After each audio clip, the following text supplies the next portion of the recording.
Surgeon के सम्मान में, नारी शक्ति के सम्मान में, देश के सम्मान में,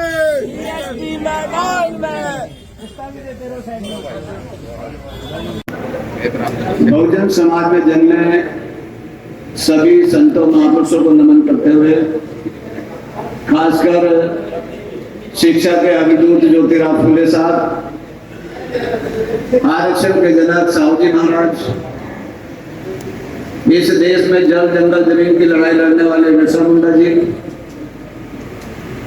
इस देश में जानवर से बदतर जिंदगी जीने वाले लोगों को इंसान का दर्जा दिलाने वाले, नारी के मुक्तिदाता, भारत के संविधान के रचयिता परम पूज्य बाबा साहब डॉक्टर भीमराव अम्बेडकर जी एवं 21वीं सदी के महानायक, जिन्होंने देश के अंदर गरीबों में सत्ता की चाहत पैदा की। और जब महाराष्ट्र की धरती पे जहां 3 महापुरुष पैदा हुए, वहां पर बोल जा के हो सकत नहीं, तब कांसीराम साहब ने कहा हो सकत।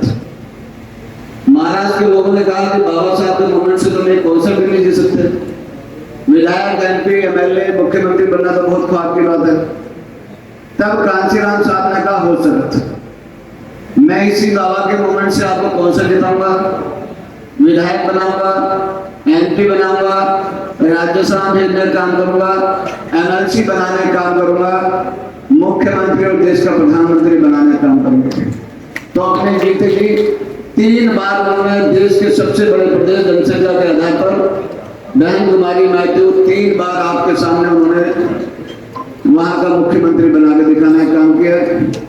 ऐसे महापुरुषों के चरणों में श्रद्धा के सुमन अर्पित करते हुए आयरन लेडी बहन कुमारी माइती जी को अपना आदर्श नेता मानते हुए, जिन्हें देश के अंदर सबसे बड़े प्रदेश में 4 बार सरकार चलाने का मौका मिला, और जब 4 बार सरकार चलाई तो पहले 2 महीने के अंदर 1,45,000 गुंडों को गुंडा एक्ट लगाकर जेल में डालने का काम किया।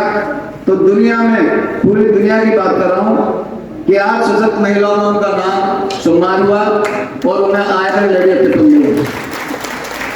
ऐसे नेता को अपना आदर्श नेता मानते हुए आज इस हरियाणा प्रदेश की मासिक बैठक में उपस्थित हमारे केंद्रीय कोऑर्डिनेटर जो इधर पंजाब को देख रहे हैं, चंडीगढ़ को देख रहे हैं और आपके हरियाणा प्रदेश को देखने का काम करें, और सहारनपुर का भी उत्तर प्रदेश के एक क्षेत्र में रहने उनको लगाया हुआ, जहां पर भी उनको भेजा गया आपकी जिम्मेदारी से काम करने का काम करते हैं। ऐसे हमारे आज के मुख्य अतिथि, आदर और सम्मान के योग्य रणवीर बेनीवाल जी, हमारे प्रदेश के अध्यक्ष जो एक बूथ से लेकर सर्वोच्च पद पर पहुंचे हैं, आदरणीय कृष्ण जमालपुर जी, इधर हमारे स्टेट के कोऑर्डिनेटर विशाल गुर्जर जी, हमारे दूसरे स्टेट के कोऑर्डिनेटर राम सिंह प्रजापति जी, इधर हमारे तीसरे स्टेट के कोऑर्डिनेटर नेत्रांग जी, इधर हमारे चौथे स्टेट के कोऑर्डिनेटर दलबीर खान जी, मंचा सिंह गोपाल राणा जी, और यहाँ हमारे बीच में उपस्थित शकुंतला भट्टी जी, मीना पाई जी, पूनम निगाना जी, और हमारे प्रदेश के उपाध्यक्ष सहीराम जी। यहाँ प्रदेश की कमेटी, जिला प्रभारी, जिला अध्यक्ष, जिला कमेटी, विधानसभा प्रभारी और विधानसभा के अध्यक्ष, साथियों, आज की जो ये बैठक है, महत्वपूर्ण बैठक है। इस बैठक में जो हमें बहन कुमारी माइती ने दिशा निर्देश दिए हैं, उनको बताने के लिए आप लोगों के बीच में हम लोग इधर पहुंचे, क्योंकि साथियों, बहन जी जो भी काम करती हैं उसका पूर्व अनुमान लगाकर उसके आधार पर हम लोग काम देने का काम करती हैं।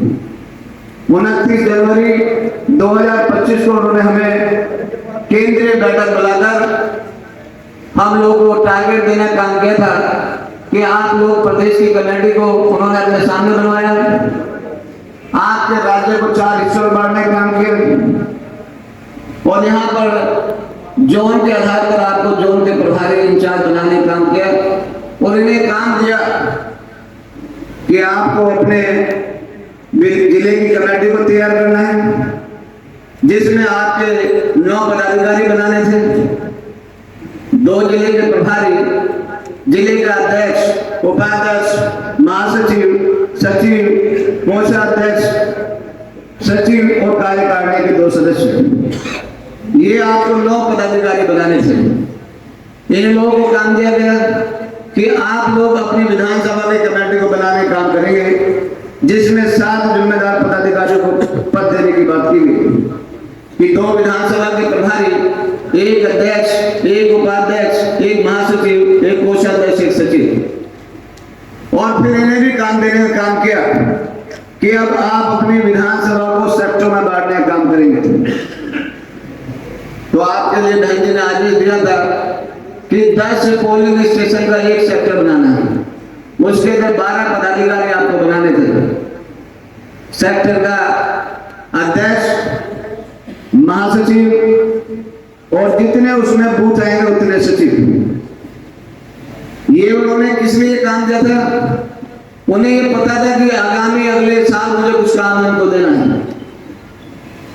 तो साथियों, इसलिए आप लोगों ने भी उस काम को किया।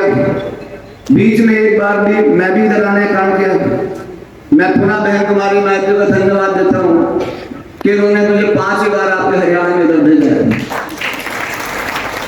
मेरा काम सिर्फ यह है कि जो बहन जी का आदेश है, साक्षर पालन करके उसे पूरा कराने का काम करना है।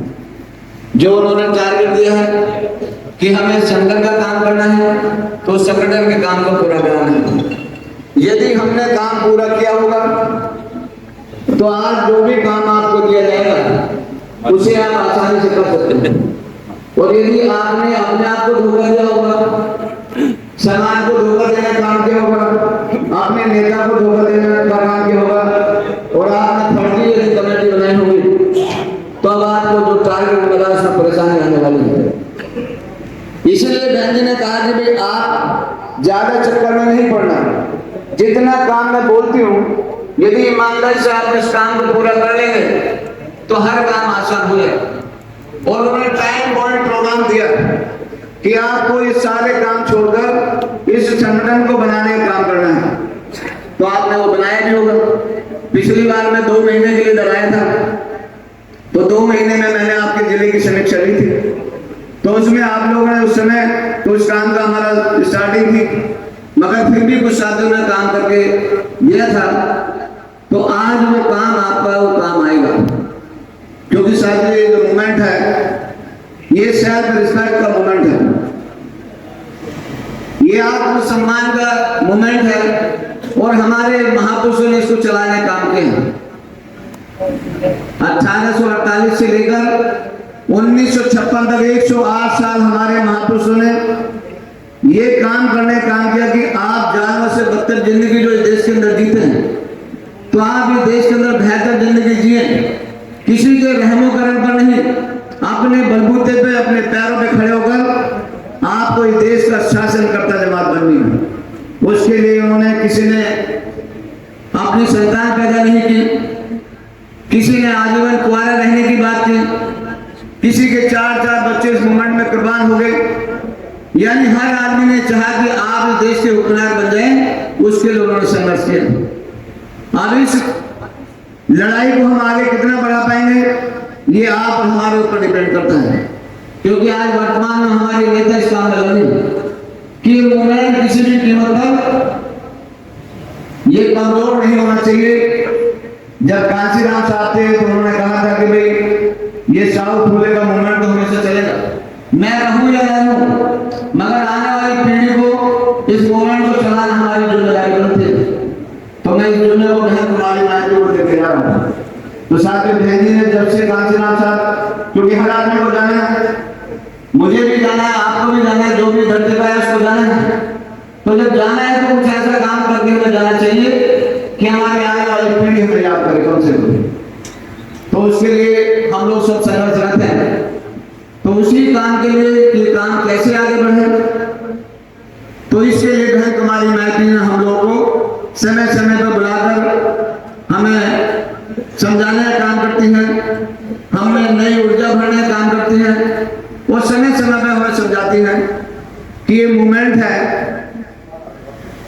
साहु फूले बाबा साहब और कांशीराम साहब का मूवमेंट है, ये किसी भी इस मूवमेंट को चलाने के लिए हमें किसी का सहारा भी नहीं लेना। इस मूवमेंट को हमें अपने बलबूते पे चलाना है। किसी धन्ना सेठ से पैसे नहीं लेने, किसी रजवाड़े राजा महाराजों से पैसे नहीं लेने, किसी पूंजीपति से पैसा नहीं लेना। जिनकी लड़ाई है उन्हीं से उन्हें तैयार कर हमें उन्हीं के जरिए इस मूवमेंट को चलाने का काम करना है। तो साथियों, 108 साल हमारे महापुरुष ने चलाया, उसके बाद कांशीराम साहब ने चलाया और आज बहन जी चला। तो इसलिए बहन जी ने अभी आप लोग को पूरे देश के अंदर एक उदाहरण भी करके दिखाया, क्योंकि देश के अंदर जितनी भी विरोधी पार्टी है आपकी, हर पार्टी की ये सोच है कि कोई भी आ जाए मगर बहुजन समाज पार्टी देश के अंदर नहीं आनी चाहिए। क्योंकि बहुजन समाज पार्टी यदि आ गई तो ये देश के अंदर अम्बेडकरवाद स्थापित हो जाएगा। अम्बेडकरवाद देश के अंदर क्या चाहता है कि समता मूलक समाज की स्थापना हो, हर जाति और धर्म के लोगों को मान और सम्मान मिले, वही देश के अंदर गरीब के बेटे राजा बने। मगर यहाँ की जितनी भी सरकार, जो भी सरकारें बनी है या जो भी पार्टी आज वर्तमान में काम कर रही है, वो कोई नहीं चाहता कि आप जैसे गरीब के बेटे देश के अंदर राजा बने। तो इसके लिए हमें और आपको संघर्ष करने का काम करना है। तो साथियों, इसलिए उनकी चाहत है कि हमें रोकना और हमारा काम है आगे बढ़ना। तो इसके लिए बहन जी समय समय में मैं चेताने का काम करती है, समझाने का काम करती है। तो बीच बीच में उन्होंने मीटिंग ली और जब ये टारगेट दिया उन्होंने, तो हमारी प्रयोगशाला उत्तर प्रदेश है। आप लोग भी बार बार जब भी मीटिंग में आते हैं तो बोलते हैं भाई ये उत्तर प्रदेश के प्रभारी आ गए यहाँ पर, आपने यहाँ तो एक सीट छोड़ दी है, हमारे यहाँ क्या काम करके दिखाएंगे। तो हमारा उत्तर प्रदेश ये उदाहरण है कि अभी 9 तारीख को जो इस देश के अंदर एक नैरेटिव सेट किया गया था कि बहुजन समाज पार्टी खत्म हो गई, हमारे लोग भी बैठकर चौपाल पर, चौराहे पे, दुकान पर, घर में, आस में, पड़ोस में बोलते हैं कि भाई बहुजन समाज पार्टी तो खत्म हो गई। अब बहुजन समाज पार्टी में कुछ नहीं बचा और बहन जी तो घर से निकलती नहीं है। और अभी तो देश के अंदर चुनाव हुआ था, लोकसभा का चुनाव हुआ। आपकी पार्टी को रोकने के लिए कितनी ताकतें लगी। एक तरफ एनडीए बन गया जिसमें 38 पार्टी थी, एक तरफ इंडिया बन गया जिसमें 28 पार्टी थी। दोनों को जरा जोड़ लो, कितनी पार्टी होगी? 38 और 28 कितनी होती है? 66 पार्टी बनती है। 66 पार्टी इस काम में लगी थी कि हमें बहुजन समाज पार्टी को रोकना है। और एकमात्र पार्टी आपकी थी जो अकेले बूते चुनाव लड़ रही थी या नहीं लड़ रही थी? वो कौन सी पार्टी थी? बहुजन समाज पार्टी। और हमारे समाज के लोग क्या बात कर रहे थे कि मायावती का दिमाग खराब हो गया, गठबंधन नहीं कर रहे। इस तरह का नैरेटिव सेट कर दिया लोगों ने। मगर साथ में आपको बताना चाहता हूं कि जो ये 38 पार्टियां थी, जो 28 पार्टी थी, जो 66 पार्टी थी, इनके पास वोट कितना था? ये किन लोगों की पार्टी थी? ये उन लोगों की पार्टी थी जिनके पास वोट ही नहीं था। किसी के पास 3.5%, किसी के पास 5.5%, किसी के पास 6%, यानी मात्र 15% वोट उनके पास था। और इन महापुरुषों ने, जिनके आप लोग जय जयकार करते हैं, इन्होंने इतना काम इस देश के अंदर कर लिया कि 5% वोट उनसे ले लिया। आज भी देश के अंदर बहुत ऐसे लोग हैं जो चाहते हैं देश के अंदर, ये देश के संविधान के आधार पर देश चले, समता मूलक समाज की स्थापना हो, हर जाति और धर्म के लोग मान सम्मान मिले। तो साथियों, मात्र 10% वोट था और आपकी पार्टी के पास कितना वोट था? 90% वोट था। तो किसको हारना चाहिए था? 10 वालों को हारना चाहिए, 90 वालों को हारना चाहिए। मगर आप लोगों ने उल्टा कर दिया, 10 वालों को जितवा दिया और 90 वालों को हरा दिया। सोशल मूवमेंट चैनल पे बेहतर जानकारी के लिए सब्सक्राइब का बटन दबाकर बेल आइकन का बटन जरूर दबाएं ताकि आपको नया नोटिफिकेशन मिल सके। धन्यवाद।